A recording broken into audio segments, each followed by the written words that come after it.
नमस्कार शशांक जी, बहुत बहुत स्वागत है आपका। नमस्ते अंजू जी, आपको और आपके सभी दर्शकों को मेरा बहुत बहुत नमस्कार। शशांक जी, केजरीवाल की तो लगता है गई भैंस पानी में। उनकी तो जमकर क्लास लगा दी जस्टिस स्वर्णकांता शर्मा ने। कहां तो उनको लग रहा था वो इतिहास रचने जा रहे हैं और कहां उनकी फजीहत हो गई। नहीं, बिल्कुल बहुत ही ऐतिहासिक था, क्योंकि अरविंद केजरीवाल अपने आप को ऐसा नेता समझते थे कि भाई हम पढ़े लिखे लोग हैं, तो हम उस तरीके से शो करेंगे कि अपने हमारे लोगों को भी लगे कि हम सही हैं। तो उन्होंने अब इस न्यायालय को, जो दिल्ली हाईकोर्ट है, उसको भी मान लिया कि पॉलिटिकल रैली है। उन्होंने कहा कि जज को इस केस को छोड़ देना चाहिए और उसके पीछे उन्होंने बहुत सारे रीजन दिए। लेकिन जस्टिस स्वर्णकांता शर्मा ने बहुत डिटेल में जाके उनके इन सारे दावों को खारिज किया।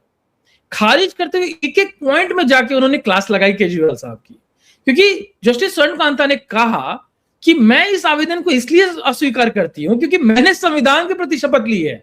मेरी शपथ ने मुझे सिखाया है कि न्याय का अर्थ दबाव के आगे झुकना नहीं है, बल्कि उसके आगे सही तरीके से लड़ना है। यही मेरा संकल्प रहेगा। मतलब अगर जज को यह कहना पड़ रहा है कि आप पॉलिटिकल आदमी हैं, आपके पास ये कैपेसिटी नहीं है कि आप जज को जज करना शुरू कर दें। यह भी कह दिया जस्टिस स्वर्णकांता ने कि मैंने संविधान की शपथ ली है, मैंने 30 साल से ऊपर मेरा जजशिप हो गया, वकालत में रही हूं, मैंने बहुत सारे उसमें टेस्ट झेले हैं, मुझे नया टेस्ट झेलने की जरूरत नहीं है, क्योंकि आप पॉलिटिकल आदमी हैं। आप मतलब इस तरीके का वातावरण क्रिएट नहीं कर सकते कि मेरे ऊपर ऐसी दबाव आप क्रिएट कर दें कि मैं केस को रखूं अपने पास तो भी आप जीत रहे हैं, मैं केस को छोड़ दूं तो भी आप जीत रहे हैं। मतलब बोलने का मतलब है कि अगर मैंने केस को छोड़ दिया तो आप कहेंगे अरे केजरीवाल जीत गया, और मैंने केस को अपने पास रखा तो बोलेंगे अरे ये जज गड़बड़ है। तो जस्टिस स्वर्णकांता ने वही आपके उस पर दिख भी रहा, कैच-22 जो फ्रेज उन्होंने यूज किया। मतलब वो कह रहे हैं कि आप इतने सारे आरोप लगाए हैं, लेकिन साबित तो आप कुछ भी नहीं कर पाए कि जज पक्षपाती है। और ये पहली बार नहीं है, केजरीवाल की तो आदत रही है सब पे इस तरीके के आरोप लगाना। हाँ, ये है कि आज तक वो नेताओं पे आरोप लगाते थे, ऑफिसर्स पे आरोप लगाते थे, लेफ्टिनेंट गवर्नर पे आरोप लगाते थे। आज उन्होंने हाईकोर्ट के जज के ऊपर आरोप लगा दिया। तो जस्टिस स्वर्णकांता ने उनका जो एप्लीकेशन डिसमिस किया, तो जस्टिस स्वर्णकांता ने ये एविडेंस दिए, बताया कि कैसे कई बार ऐसा हुआ है कि उनकी अदालत ने आम आदमी पार्टी में अरविंद केजरीवाल या उनके अलग अलग सहयोगियों को, जैसे संजय सिंह हो जाए या मनीष सिसोदिया हो जाए, उन लोगों के फेवर में ऑर्डर दिया है, फर्स्ट डेट पे ऑर्डर दिया है फेवर में। अंजू जी, हाई कोर्ट में फर्स्ट डेट पे ऑर्डर बहुत बड़ी बात होती है, जिसको हम इंटरिम रिलीफ कहते हैं। इस केस में केजरीवाल यही कह रहे थे कि आपने कैसे, जो लोअर कोर्ट में जितेंद्र सिंह की कोर्ट ने उनको बाइज्जत बरी कर दिया और कहा कि किसी ने घोटाला किया नहीं, उल्टा कह दिया कि सीबीआई के उस ऑफिसर पे कार्रवाई हो जिसने ये चार्जशीट बनाई है, इतना लंबा चौड़ा चार्जशीट गलत है ये वो, जिसमें 2000 करोड़ का घोटाला हुआ बाय द वे। तो जस्टिस स्वर्णकांता ने उस पर स्टे लगाया था, और अरविंद केजरीवाल का आरोप यह था कि आप पहली डेट पे कैसे स्टे लगा सकती है। तो आज जस्टिस स्वर्णकांता ने डिटेल में जाके उन सारे ऑर्डर्स की बात की जिसमें उन्होंने केजरीवाल या उनकी पार्टी के अन्य लोगों के फेवर में ऑर्डर दिया है फर्स्ट डेट पे। दूसरी बात आप ये भी समझिए कि अरविंद केजरीवाल आज ऑपोजिशन लीडर है दिल्ली में, कुछ समय तक दिल्ली के सरकार में थे, मुख्यमंत्री थे दिल्ली सरकार में, 10 साल से ज्यादा की उनकी सरकार थी, एब्सोल्यूट मेजॉरिटी में बैठे हुए थे। अगर दिल्ली का पूर्व मुखिया दिल्ली की हाई कोर्ट के किसी सिटिंग जज के ऊपर, और अंजू जी क्योंकि मैं वकील हूं, आपको मैं ऐसे बताता हूं, दिल्ली हाई कोर्ट का अगर कोई जज है तो उसको आप जज नहीं बोलते, उसको आप कोर्ट कहते हैं। तो अगर दिल्ली का मुख्यमंत्री दिल्ली हाई कोर्ट पे इस तरीके का आरोप लगा रहा है कि आप पे हमको डाउट है, क्यों? क्योंकि आपने मेरे खिलाफ कभी एक फैसला दिया था, तो कितना बड़ा आप एक कंटेम्प्ट कर रहे हैं दिल्ली के न्याय व्यवस्था पे। कैसे कोई आम सिटीजन अपने आप को सुरक्षित महसूस करेगा? और दूसरी बात अंजू जी, ऐसे में तो हर व्यक्ति जो अपना केस कभी ना कभी एडवर्स ऑर्डर किसी जज के सामने आएगा, वो हर बार यही कहेगा अरे लास्ट टाइम इन्होंने मेरे खिलाफ फैसला दिया था, आज इनको इस केस को सुनना ही नहीं चाहिए। दिल्ली हाईकोर्ट में गिन के 30-35 जज हैं, तो क्या हर जज के सामने ऐसे ही चला जाए? तो जस्टिस स्वर्णकांता ने स्पष्ट कहा कि महज आशंका या व्यक्तिगत धारणा के आधार पे न्यायाधीशों को किसी मामले से अलग नहीं किया जा सकता। कहा कि किसी भी वादी को ऐसी स्थिति उत्पन्न करने की अनुमति नहीं दी जा सकती जिससे न्यायिक प्रक्रिया का स्तर गिरे। झूठे चाहे अदालत में या सोशल मीडिया पे 1000 बार दोहरा जाए, सच नहीं बन जाता। मतलब एक तरह से जस्टिस स्वर्ण कांता ने सभी बात को झूठा कह दिया अरविंद केजरीवाल को।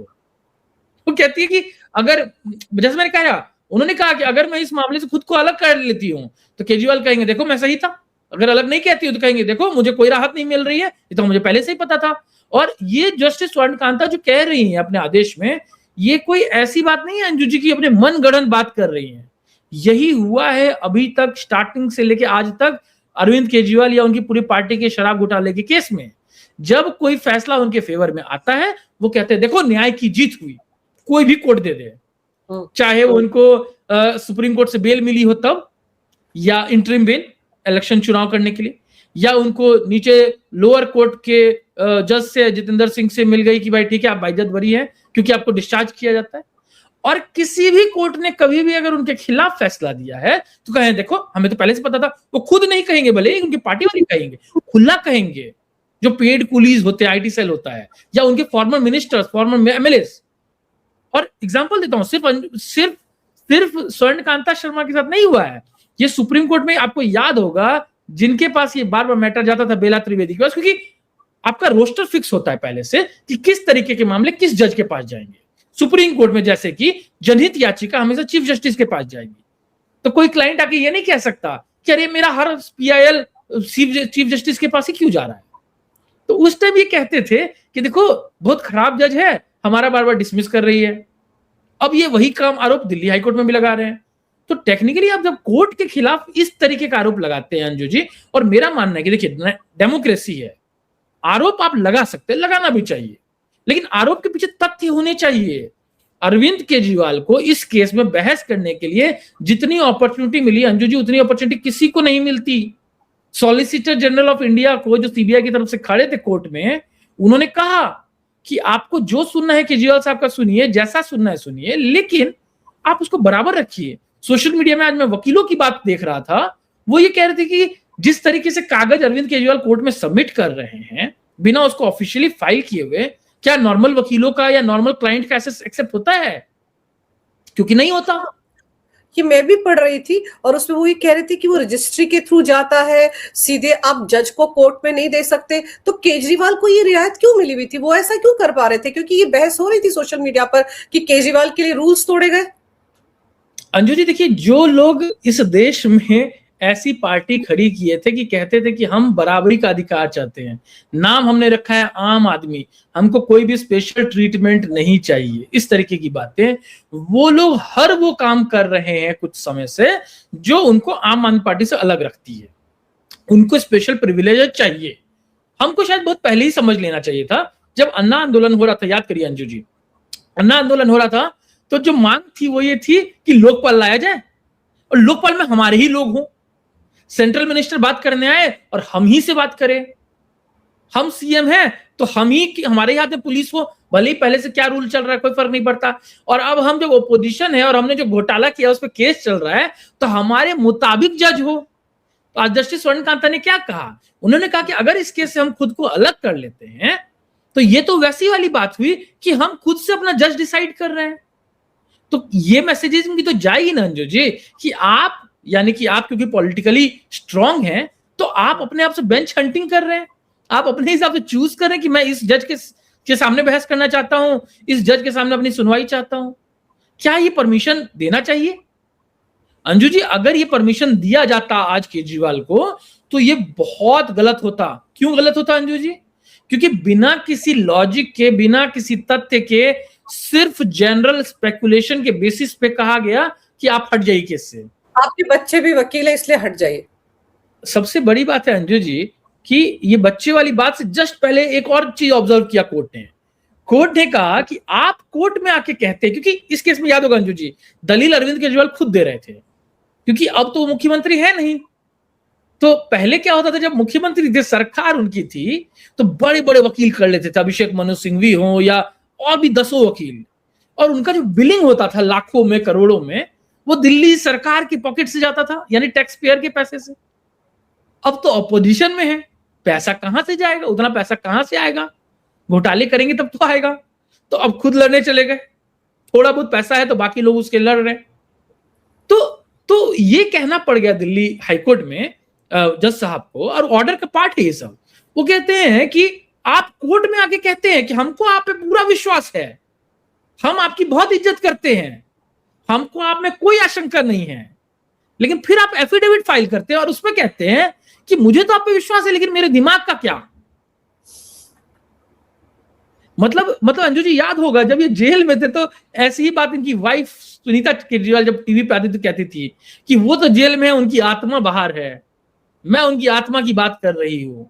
और रही बात बच्चों की, अंजू जी जो आपने पॉइंट उठाया कि इन्होंने जज साहब के बच्चों की बात उठाई और ये उठाया कि क्योंकि उनके बच्चे सेम प्रोफेशन में हैं और उनके बच्चे सेंट्रल गवर्नमेंट के पैनल पे हैं, तो सेंट्रल गवर्नमेंट के पैनल के तरीके से सेंट्रल गवर्नमेंट की कोई एजेंसी कोर्ट में आके बहस नहीं करे।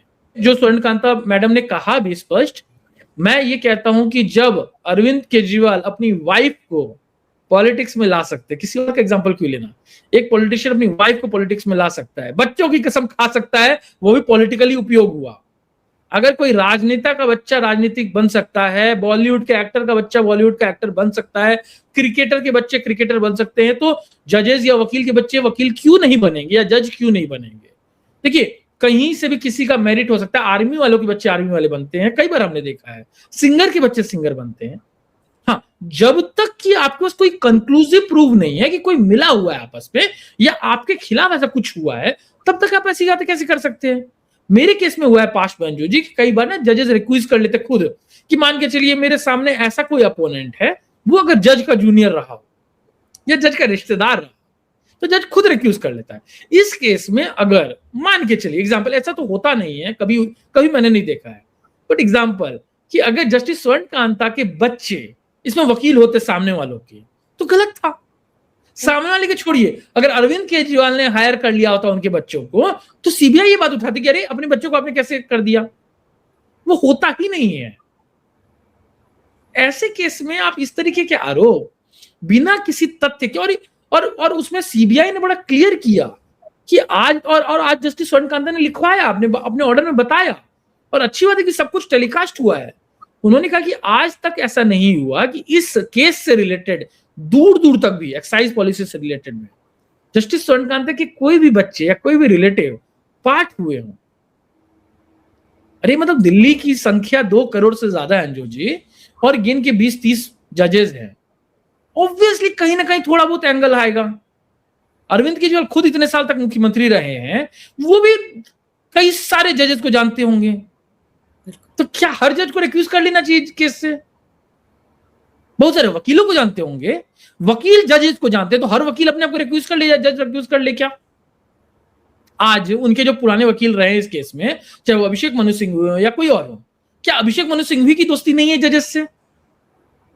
क्या उन दोस्ती को रोक दिया जाए? अच्छा, एक और बात हुई, जस्टिस स्वर्णकांता ने एक और बात कही, इन्होंने एक बात उठाया और अपने आर्गुमेंट में कहा था, इन्होंने प्रमुख तौर पे अमित शाह के एक बयान का हवाला दिया था कि अमित शाह ने एक बयान में कहा था कि अरविंद केजरीवाल जिस तरीके के व्यक्ति हैं, कल को इनको देखिएगा सुप्रीम कोर्ट जाना पड़ेगा अगर ये हाई कोर्ट से हार जाते हैं। क्यों कहा? क्योंकि ऑब्वियसली उन्होंने देखा कि सीबीआई का कैसा काम है और लोअर कोर्ट ने बिना तथ्य में गए, बिना ट्रायल कराए ऐसे ही खत्म कर दिया केस। तो जस्टिस स्वर्णकांता ने कहा कि भाई अगर कोई पॉलिटिशियन कुछ कहता है तो उसमें मैं कैसे इंटरवीन कर सकती हूं? क्या मेरा उन पे कोई कंट्रोल है या उनका मेरे पे कोई कंट्रोल है? ऐसा तो नहीं है। और जस्टिस स्वर्णकांता की कोर्ट में कोई जाके बैठे अंजू जी, या किसी भी न्यायालय जज, हाईकोर्ट के जज के कोर्ट में जाके बैठे, हर दिन अंजू जी, हर दिन इतने सारे फैसले होते हैं जो गवर्नमेंट के अगेंस्ट होते हैं। क्यों अगेंस्ट होते हैं? सोचिए, अगेंस्ट तब होते हैं अंजू जी जब क्रिमिनल केसेस में, क्योंकि जस्टिस स्वर्णकांता क्रिमिनल बेंच डील करती है, क्रिमिनल बेंच में तो ऐसे भी एक पार्टी सरकार अपने आप हो जाती है। 60-70% केसेस सरकार के अगेंस्ट जाता है जब किसी को बेल मिलता है, कभी किसी के फेवर में केस आता है। तो क्या हर केस में रिक्यूज कर दिया है या हर केस में स्टेट बोलते हैं अरे नहीं नहीं नहीं हमको मत पार्टी बनाओ? क्योंकि आज ये कह रहे जज को हटा दो, कल बोलेंगे वकील को हटा दो। हाँ। बोल सकते हैं बिल्कुल। और कल को ये भी कह सकते हैं इस केस, मेरा केस जो इस हाई कोर्ट में ना सुना जाए, अब तेलंगाना की हाई कोर्ट में शिफ्ट कर दो, कुछ भी कह सकते हैं। लेकिन मुझे ये बताइए कि अब जब इतना बड़ा झटका केजरीवाल को लग गया है, अब उनका केस जस्टिस स्वर्णकांता शर्मा ही सुनेंगी, ये तय हो गया है, तो अब केजरीवाल क्या करेंगे? अब उनके पास क्या ऑप्शन है? अब वो सुप्रीम कोर्ट जाएंगे? देखिए, मेरे को लगता है कि सुप्रीम कोर्ट भी जाएंगे तो उनको कोई रिलीफ नहीं मिलने वाला अंजू जी, क्योंकि न्यायालय सिर्फ बातों से नहीं चलता। देखिए, मैं वकील हूं, मैं आपको उस तरीके से कहता हूं कि जो आप लिखित में देते हैं ना, वही आप बोलते हैं। आप ऐसा नहीं कर सकते पॉलिटिक्स के स्टेटमेंट की तरह कि आप लिखते कुछ है, बोलते कुछ है, मंशा कुछ है, दिखाते कुछ है। यहाँ तो है कि आप जो लिख के दे रहे हैं वही बहस भी करना है। आप अगर एक तरफ कहेंगे कि हमको जज पे पूरा भरोसा है, कोर्ट पे पूरा भरोसा, और दूसरे टाइम कहेंगे कि नहीं नहीं हमको आप पे भरोसा नहीं है। आप कहेंगे कि हमको आपकी नियत पे बिल्कुल डाउट नहीं है, लेकिन दूसरे लाइन में कहेंगे आप हट जाइए इस केस से। वो नहीं संभव है। अगर ये सुप्रीम कोर्ट जाएंगे, अंजू जी ऐसा नहीं गए नहीं थे, ये गए थे। इन्होंने इस केस को फाइल करने से पहले दिल्ली हाईकोर्ट के चीफ जस्टिस को चिट्ठी लिखी, एप्लीकेशन डाला कि जज बदला जाए। चीफ जस्टिस ने कहा कि अरे हमने इस केस को फाइल होने से काफी महीने पहले दिसंबर में रोस्टर चेंज किया था, और एमपी एमएलए के केसेस हमने इस बेंच में दिए थे कि ये जज एमपी एमएलए केस देखेगी। तब तक तो पता भी नहीं था कि एक्साइज पॉलिसी में क्या फैसला आने वाला है, और सारे केसेस वही डील करते हैं। तो इन्होंने कहा चीफ जस्टिस को सीधा लिख के कि आप जज बदल दीजिए। चीफ जस्टिस ने बोला कि आपने ऐसा कोई रीजन ही नहीं दिया हमको जस्टिफाइड जिसमें हम जज बदल दें, क्योंकि एक्सट्रीम केस में आप जज बदलने की मांग करते हैं। तो ये सुप्रीम कोर्ट गए, अंजू जी सुप्रीम कोर्ट गए और चुपचाप एप्लीकेशन वापस ले लिया, बहस ही नहीं किया, क्योंकि पता था सुप्रीम कोर्ट क्या करेगा। In fact Anju ji supreme court काफी हैविली एक्ट करता है अगर कोई इस तरीके का मांग करे। कई बार इनफैक्ट इनके जो पुराने वकील लोग हैं, अभिषेक मनु सिंघवी और ये सब, क्योंकि देखिए मेरे हो सकता है आइडियोलॉजी उनसे काफी डिफरेंट है, मैं उनको क्रिटिसाइज करता हूं, लेकिन वकील काफी अच्छे हैं अभिषेक मनु सिंघवी, इस तरीके के कपिल सिब्बल। कई बार ना जज साहब सुप्रीम कोर्ट में हम जब पढ़ते हैं या देखते हैं, तो जज साहब कहते हैं कि इस केस में ना मैं कहीं दूर से हो सकता है एंगल हो मेरा, क्या मैं इस केस को छोड़ दूं? और वकील क्योंकि प्रोफेशनल होते हैं, वो कहते हैं नहीं नहीं, हमको आपकी प्रोफेशनल कैपेसिटी पे बिल्कुल विश्वास, आप रहिए केस में, फैसला जो भी आएगा we respect you as a जज, बिकॉज वी नो कि आप जस्टिस देंगे। हम हाई कोर्ट और सुप्रीम कोर्ट के जो जजेस होते हैं उनको जज नहीं बोलते, उनको जस्टिस बोलते हैं, न्यायमूर्ति, बहुत बड़ा ओहदा होता है। आप ये अगर कहते हैं अंजू जी यहाँ पे अगर अरविंद केजरीवाल कि मेरे को आप पे विश्वास नहीं है, मेरे को लगता है आप पक्षपाती और आप छोड़ दीजिए, और रीजन देते समझ में आता है। आप एक तरफ बोल रहे कि हमको आप पे कोई डाउट नहीं है, और दूसरी तरफ आप कह रहे हो कि नहीं आप छोड़ दीजिए, ये हो गया दोहरा रवैया हो गया। तो आई डोंट थिंक कि ऐसा कुछ हो सकता है कि आप मतलब कोई भी लॉजिक देते हैं और आप कहें छोड़ने के लिए। तो इसलिए आज बहुत सही, बहुत सटीक, बहुत डिटेल में, इनफैक्ट स्वर्णकांता जस्टिस ने यह भी कर दिया कि क्योंकि इस केस में अरविंद केजरीवाल खुद बहस कर रहे थे, इस मैटर को पूरा पॉलिटिकल बना दिया, इंग्लिश के साथ साथ हिंदी में बहस हुआ, जो कि अदरवाइज दिल्ली हाईकोर्ट में नहीं होता है जनरली। तो उन्होंने अपने फैसले का बहुत बड़ा पार्ट हिंदी में भी रखा। उन्होंने बता दिया उन पूरे लोगों को कि भाई पॉलिटिकल प्रेशर आप कोर्ट पे नहीं लगा सकते, क्योंकि अंजू जी भारत के संविधान ने भारत के हाई कोर्ट और सुप्रीम कोर्ट को बहुत ज्यादा पावर दी है इसी चीज के लिए, क्योंकि जानते हैं कि पॉलिटिकल लोग कई बार अपने पावर का मिसयूज करते हुए, अपने जनता के सपोर्ट का मिसयूज करते हुए, और अब सोशल मीडिया आ गया है तो उसके नैरेटिव का मिसयूज करते हुए इस तरीके का कार्य करेंगे कि वो जजेस पे और कोर्ट पे और न्यायालय पे इस तरीके का दबाव बनाएंगे। तो आज स्पष्ट कर दिया है कि हम किसी दबाव में नहीं आने वाले, आप अगर गलत हैं तो गलत हैं, सही हैं तो सही है। इनफैक्ट बड़ी बात यह है कि जस्टिस स्वर्णकांता ने अभी तक ये भी नहीं कहा कि आप गलत है, सही हो, तो कर ही रही है। और अगर जस्टिस स्वर्णकांता का इतिहास आप देखें अंजू जी, बहुत बड़ी बात है, जस्टिस स्वर्णकांता दिल्ली विश्वविद्यालय से ही पढ़ी हुई है, ऐसा नहीं कि कहीं बाहर से आई है। इंग्लिश लिटरेचर में ग्रेजुएशन में उनको सर्वश्रेष्ठ all rounder student of the year चुना गया था, ये मैं पढ़ रहा था उनके साथ। LLB उन्होंने 91 में की थी। अब समझ रहे, मतलब उन्होंने ऐसा नहीं है कि उन्होंने कुछ ऐसा कम काम किया है। उनका जो हिस्ट्री आप देखिए, उन्होंने PhD पूरी की हुई है जुडिशियल एजुकेशन में। कहां से? UK, America, Singapore, Canada. अब ये भी नहीं बोल सकते उनको आइडिया नहीं है। मतलब उनका और भी अगर आप देखिए तो मार्केटिंग मैनेजमेंट, एडवर्टाइजिंग और पब्लिक रिलेशन में उन्होंने डिप्लोमा प्राप्त किया हुआ है। तो आप समझिए कि उनको एक अंदाजा है कि ये पब्लिक मैनेजमेंट किस तरीके से कर रहे हैं, तो ध्वसित किया। ये बहुत बड़ी बात है अंजू जी। क्यों बता रहा हूं ये एग्जांपल, मैं बैकग्राउंड दे रहा हूं, क्योंकि जजेस को भी ना पता होना चाहिए कि कौन कैसा आदमी है, सामने जैसा व्यक्ति हो उसको वैसा ही जवाब देना चाहिए। स्वर्णकांता जस्टिस ने यह भी कहा, मैं चाहती तो मैं बिना सुने ही इसका फैसला दे देती, रेक्यूजल है, एप्लीकेशन वाला मैं डिसमिस कर देती, लेकिन पता था उनको कि सामने जो व्यक्ति है वो इसका बड़ा मुद्दा बनाएगा, तो मैं एक एक पॉइंट सुनूंगी उनका और पॉइंट बाय पॉइंट जवाब दूंगी, और जो मेरे को सही लगेगा। और इनफैक्ट स्वर्णकांता जस्टिस ने जब आर्गुमेंट हो रहा था तो ये भी कहा कि आपने अच्छी बहस की है, इसलिए मैं डिटेल में सुना है मैंने और मैं उसको सुन के करूंगी। लेकिन शशांक जी, केजरीवाल एंड कंपनी ने जिस तरह से दिल्ली हाई कोर्ट को बदनाम किया सोशल मीडिया पर, और जिस तरह से जस्टिस स्वर्ण कांता को लेकर तमाम तरह की टीका टिप्पणियां उनकी पार्टी के नेताओं की तरफ से की गई, अब तो कहा जा रहा है कि एक कंटेम्प्ट केस भी उनके खिलाफ दायर किया जाएगा, बहुत जल्द उस पर एफआईआर भी हो सकती है इनके खिलाफ। हाँ, मतलब बिल्कुल, अभी तो किसी ने कंटेम्प्ट का केस का के लिए एप्लीकेशन डाला है, क्योंकि रूल ये होता है कि अगर आपको किसी के खिलाफ कंटेम्प्ट ऑफ कोर्ट फाइल करना है तो आपको परमिशन लेनी पड़ती है, दिल्ली में स्टैंडिंग काउंसिल से लेनी पड़ती है, एडवोकेट जनरल से लेनी पड़ती है, क्योंकि कंटेम्प्ट तो हुआ है। इन्होंने छवि धूमिल करने की कोशिश की है, क्योंकि इन्होंने ना सिर्फ कोर्ट में बल्कि सोशल मीडिया पे जिस तरीके का नैरेटिव बनाने की कोशिश किया, कोर्ट को अंडरमाइन करने की कोशिश की, सेंसेशनलाइज करने की कोशिश की, और जिस तरीके से इन्होंने दुरुपयोग करते हुए रिकॉर्डिंग की और रिकॉर्डिंग को कोर्ट का जो बहस था और उसको सोशल मीडिया पे डाला नैरेटिव बनाने के लिए, ताकि एक्स्ट्रा प्रेशर हो, क्योंकि सोशल मीडिया कोई भी ये नहीं कह सकता कि हमारे घर में नहीं आता। आप वो प्रेशर बना रहे थे जज के ऊपर कि जज छोड़ दे केस को किसी तरीके से, लेकिन आज जस्टिस स्वर्ण ने कहा ना कि जज अगर डर के हटने लगे तो सब हट जाएंगे, और ये बहुत खराब होगा किसी भी देश के लिए, क्योंकि सोशल मीडिया के दबाव के कारण या व्यक्तिगत आरोपों के कारण अगर जज हटने लगे तो न्यायिक स्वतंत्रता के लिए घातक है। तो डेफिनेटली इस केस में कंटेम्प्ट होना चाहिए।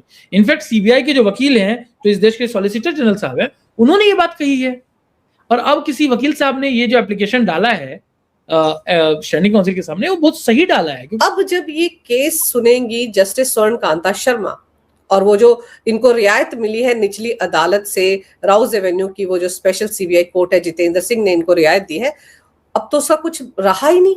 ये लोग तो बड़े नाच कूद रहे थे, आप याद करो, बैंड बाजे के साथ केजरीवाल ने प्रेस कॉन्फ्रेंस किया था, मीडिया के सामने रोने गाने का नाटक भी किया था, वो सब तो धरा का धरा रह गया। अब तो ये शराब घोटाले का मामला की फाइल जो है वो खुल गई है और सब कुछ नए सिरे से होगा, अब तो यही लग रहा है।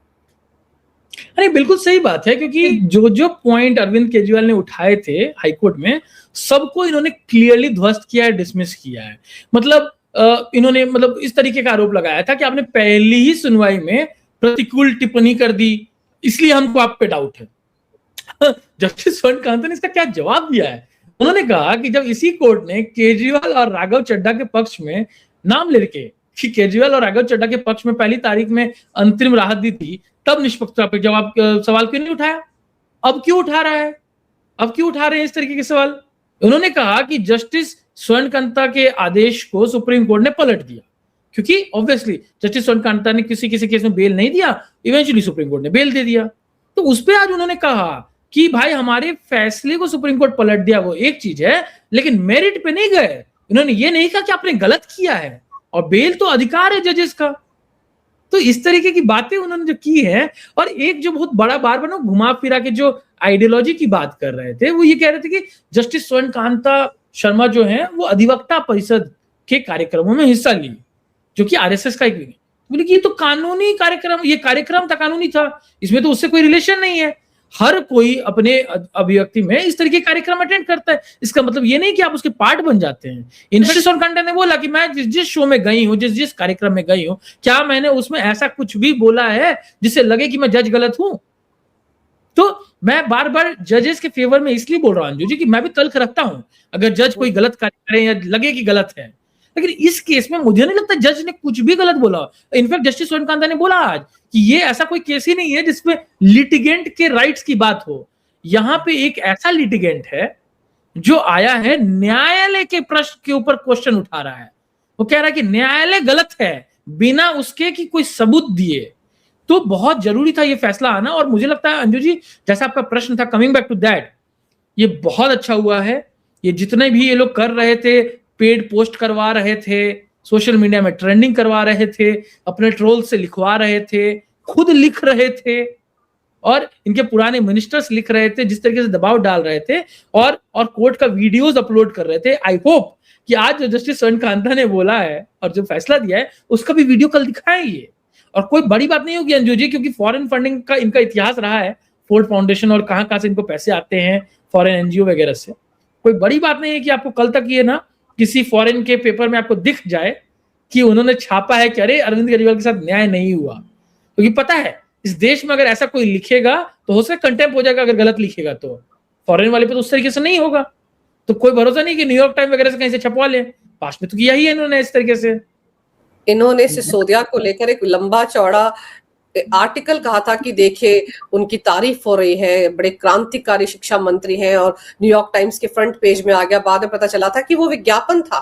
तो ये काम भी कर सकते हैं ये। लेकिन जो फैसला राउज एवेन्यू कोर्ट के सीबीआई के विशेष जज ने सुनाया था, उसका क्या होगा? वो खत्म हो गया, वो रफा दफा हो गया, वो चला गया ठंडे बस्ते में। अंजू देखिए, एक बात मान लीजिए, राउज एवेन्यू का फैसला बहुत गलत था।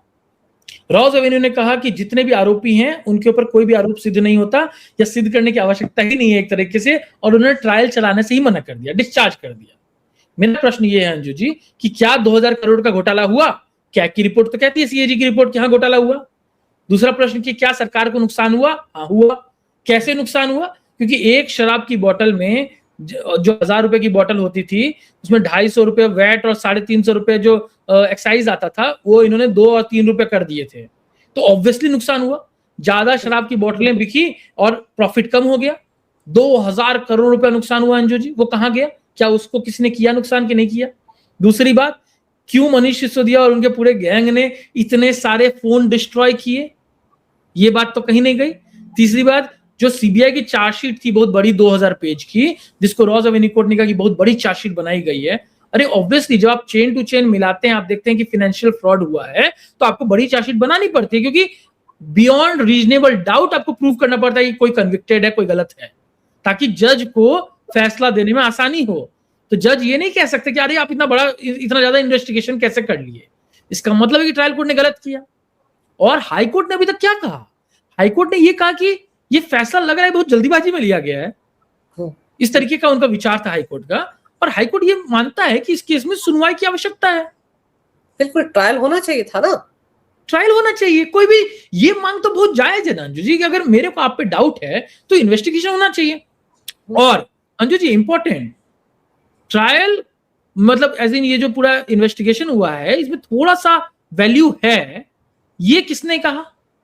ये हाईकोर्ट ने भी कहा हुआ है और सुप्रीम कोर्ट ने भी कहा हुआ है। जब इनके बेल डिसमिस हो रहे थे तब कहा कि हाँ भाई, प्राइमा फेसाई यानी on the face of it दिख रहा है कि कुछ ना कुछ घोटाला हुआ है, साउथ कार्टेल की बात हुई है। लेकिन ट्रायल कोर्ट ने क्या कहा? उन्होंने कहा कि नहीं नहीं नहीं, ऐसा कुछ दिख ही नहीं रहा है, गड़बड़, साउथ कार्टेल गलत वर्ड लाया गया है। इनफैक्ट आप इन्वेस्टिगेटिंग ऑफिसर जो है उस पर ही केस कर दो। मतलब बेसिकली एज अ जज आपने कितना गलत कार्य किया कि आपने कहा कि भाई जो इन्वेस्टिगेटिंग एजेंसी है उसने ज्यादा काम कर लिया, तो वही गलत है, उसी पे कार्रवाई कर दो। आपने उसकी मोरल पे क्या क्वेश्चन उठा दिया? तो ये अधिकार आपको किसने दिया अंजू जी? मेरा मानना है कि अगर आपको लगता ही था कि अरविंद केजरीवाल इतने अच्छे हैं, या अरविंद केजरीवाल, मनीष सिसोदिया और बाकी उनके पार्टी के तमाम लोग जो ये बात कह रहे हैं, जिनका नाम आया है इस एक्साइज पॉलिसी वाले घोटाले में, जिसके अप्रूवर हैं कोर्ट में, अगर आपको लगता है कि वो सब झूठ है, केजरीवाल निर्दोष है, तो आपको 2 कार्य करना चाहिए था अंजू जी। एक कार्य ये करना चाहिए था कि आपको ट्रायल होने देना चाहिए था, जहां पे प्रॉपर कार्रवाई हो, प्रॉपर इन्वेस्टिगेशन हो, प्रॉपर चर्चा हो, चीफ हो, क्रॉस एग्जामिनेशन हो, एक एक एविडेंस पे बात हो। दूसरा आपको क्या करना चाहिए था अंजू जी, कि हो सकता है कि एक आदमी इसमें से निर्दोष हो। आपने क्या किया? सबको निर्दोष दे दिया। अगर आपने सबको निर्दोष दिया तो क्या एज अ जज आपका यह काम नहीं था कि आप कहें कि फिर से इन्वेस्टिगेशन करो और दोषियों को ढूंढ के लाओ? वो तो आपने नहीं किया। इसका मतलब अंजू जी, इसका मतलब क्या हुआ कि वो 2000 करोड़ को हम भूल जाएं, उस घोटाले को भूल जाएं, ये जो इनके अकाउंट में 50-50 लाख रुपए आए हैं उसको भूल जाएं, अरहतिया के थ्रू जो पैसे आए हैं, जो हवाला के ट्रांजैक्शंस में, उसको भूल जाएं, गोवा में किस तरीके से होटल को पैसा गया वो भूल जाएं, किस तरीके से गोवा इलेक्शन में आम आदमी पार्टी ने फंड का मिसयूज किया उसको भूल जाएं। मेरे को तो लगता है अंजू जी ये बहुत बड़ी बात है। इनफैक्ट हाईकोर्ट को यह भी चीज करना चाहिए कि कार्रवाई करना चाहिए ऐसे ऑब्जर्वेशन के खिलाफ। आई डोंट नो क्या कार्रवाई हो सकती है, लेकिन अगर कोई जज साहब बाइज्जत बरी करते हुए बिना ट्रायल के इस तरीके का फैसला देते हैं ऐसे मामले में जिसमें टैक्स पेयर्स के 2000 करोड़ से ज्यादा पैसे इन्वॉल्व हो, तो आपको ना सिर्फ उस फैसले को पलटना चाहिए बल्कि कार्रवाई करनी चाहिए। हाई कोर्ट इस देश में कॉन्स्टिट्यूशनल कोर्ट है, दिल्ली के सारे कोर्ट उनके अधीन है, यानी कि उनकी बात मानने के लिए आपकी जिम्मेदार है। बिल्कुल मानना पड़ेगा आपको। अगर हाई कोर्ट का जज पास्ट में कह चुका है कि इस केस में प्राइमा फेसाई हमको दिख रहा है कुछ गलत है, तो ट्रायल कोर्ट का जज ये कैसे कह सकता है कि इस केस में कुछ भी नहीं है प्राइमा फेसाई और खत्म कर दिया जाए?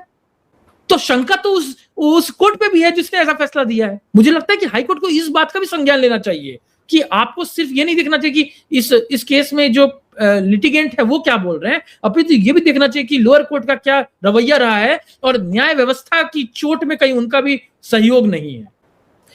बिल्कुल, क्योंकि देखो अभी तो पंडोरा बॉक्स और खुलेगा ना, अभी तो फाइल खुल गई है। वो जो नीचे से रियायत मिली थी कि केस डिसमिस हो गया, हुआ ही नहीं, घोटाला हुआ ही नहीं, एक पर एक शराब की बोतल फ्री में मिली ही नहीं, 2000 करोड़ का घाटा हुआ ही नहीं, कैग की रिपोर्ट भी झूठी। तो ये सब तो अब आ गया ना कि फंस गए हैं। अब फाइल खुली की खुली है और सुनवाई भी जस्टिस स्वर्णकांता शर्मा करेंगी। लेकिन एक चीज और है कि ये इतने लंबी चौड़ी जो सुनवाई हुई है दिल्ली हाई कोर्ट में, बहुत कीमती वक्त होता है एक जज का, और केजरीवाल ने तो समय बर्बाद ही किया। अंजू जी, बीच में मैं अभी हाल फिलहाल में एक सुप्रीम कोर्ट के सीनियर एडवोकेट हैं जो कि दिल्ली सरकार में जब आम आदमी पार्टी थी तो उनके स्टैंडिंग काउंसिल भी होते थे। उन्होंने मुझे एक बातचीत में बताया कि दिल्ली हाई कोर्ट चलने के लिए जो खर्चा लगता है वो 4 लाख रुपया पर मिनट लगता है। 4 लाख रुपया पर मिनट बहुत बड़ा अमाउंट होता है अंजू जी। ये जो इतना समय खर्च करवाया अरविंद केजरीवाल ने न्यायालय पे दबाव बनाने के लिए, एक जज को अपने केस से हटाने के लिए, आप सोचिए कितना पैसा बर्बाद हुआ। उसके अलावा आप ये सोचिए अंजू जी कि कितने सारे मामले लंबित हैं जो इस समय में जिसकी सुनवाई हो सकती थी। कोई व्यक्ति बहुत साल से जेल में है, कोई व्यक्ति का घर टूट रहा है, किसी व्यक्ति को खाने और रहने के प्रॉपर पैसे नहीं मिल रहे हैं, किसी का कोई और समस्या है। ऐसे कई सारे मामले की सुनवाई हाई कोर्ट उस समय में कर सकता था जब अरविंद केजरीवाल ने इस एप्लीकेशन को लगा के इतना सारा समय लिया। एक और बात अंजू जी जो बहुत बड़ी बात है कि केजरीवाल ये जो इतना देर का बहस कर रहे थे वो मेरिट पे नहीं कर रहे थे। वो अगर कहते हैं ना कि हाई कोर्ट का फैसला गलत है, इसके खिलाफ मैं आया हूं, या हमारे को न्याय चाहिए, हमारी ये दलीलें हैं जिसके हिसाब से ट्रायल कोर्ट ने सही किया और हाई कोर्ट को उस फैसले को पलटना नहीं चाहिए, इस तरीके की बातें करते समझ में आता। जो स्टे लगाया गया ट्रायल कोर्ट के ऑर्डर के खिलाफ, उसके अगेंस्ट में बहस होता, अगर केजरीवाल इतना अच्छा किए होते तो भी समझ में आता। लेकिन नहीं, यहां उल्टा हुआ है। मनीष सिसोदिया के वकील हाईकोर्ट में आके क्या कह रहे हैं पता है अंजू जी आपको? सीनियर एडवोकेट है, वो मेरे मित्र भी हैं। लेकिन उन्होंने क्या कहा हाईकोर्ट में आगे? उन्होंने कहा कि जैसे सीता मां को परीक्षा देनी पड़ी 2 बार, आपको भी परीक्षा देनी पड़ी, तो आपको भी परीक्षा देनी चाहिए और हट जाना चाहिए केस से। ये क्या बात हुई? क्यों? आपको क्या न्यायालय पे भरोसा नहीं है? और मेरा मानना है कि इसका मतलब है कि आप बेंच हंटिंग कर रहे हैं कि जस्टिस स्वर्णकांता हट जाए, कोई और जज आ जाए तो आपके फेवर में ऑर्डर दे दे। तो क्या आप न्यायालय की मंशा पे क्वेश्चन नहीं उठा रहे हैं? अगर आपके केस में मेरिट है अंजू जी, तो कोई भी जज होगा सही फैसला देगा। अगर उस फैसले से आप संतुष्ट नहीं होंगे तो आप चैलेंज कीजिए। सिंगल जज का फैसला है तो डबल बेंच में जाइए या सुप्रीम कोर्ट जाइए, रिव्यू फाइल करिए, कुछ भी करिए। हाउ कैन यू से कि मेरे को इस जज पे भरोसा नहीं है? ऐसे केस में आपका ये जो पूरा एक तरकीब था कि हम सेंसेशनलाइज कर दें मैटर को और इस तरीके का माहौल क्रिएट कर दें कि कल को अगर कोई फैसला मेरे खिलाफ आएगा, जो कि आएगा, तो उस केस में हम ये कह पाएंगे देखो हमने बताया था कि हमारे खिलाफ आएगा। अरे ये क्या बात हुई? तो ऐसे व्यक्तियों के कठोर से कठोर कार्रवाई होनी चाहिए अंजू जी। मुझे लगता है ऐसे लोगों को बेल से जो बाहर है इनको सजा दे के इनको जेल भेजना चाहिए। और सिर्फ जेल नहीं अंजू जी, मैं हमेशा कहता हूं सिर्फ जेल नहीं, ये जो 2000 करोड़ से ज्यादा के टैक्स पेयर्स के पैसे का नुकसान हुआ है उसका भी भुगतान इनको करवाना चाहिए। देखिए अंजू जी, एक बात है कि निचली अदालतें के पास या किसी भी अदालत इस देश में के पास एक पावर है कि जब बेल का कोई मैटर आता है तो आप अपने विवेक का उपयोग कर सकते हैं। आपको जो सही लगे करिए, कोई लॉ नहीं है, कोई रूल नहीं है, हर जज बेल के ऊपर अपना फैसला दे सकता है। लेकिन जब कुछ और होता है, ट्रायल होता है, डिस्चार्ज होता है, ये सब जब होता है तो you have to follow precedents. आपको अपने से बड़े कोर्ट का प्रेसिडेंट फॉलो करना ही पड़ेगा। अगर दिल्ली की कोर्ट है तो दिल्ली हाई कोर्ट और सुप्रीम कोर्ट का फैसला उनके ऊपर बाध्य है।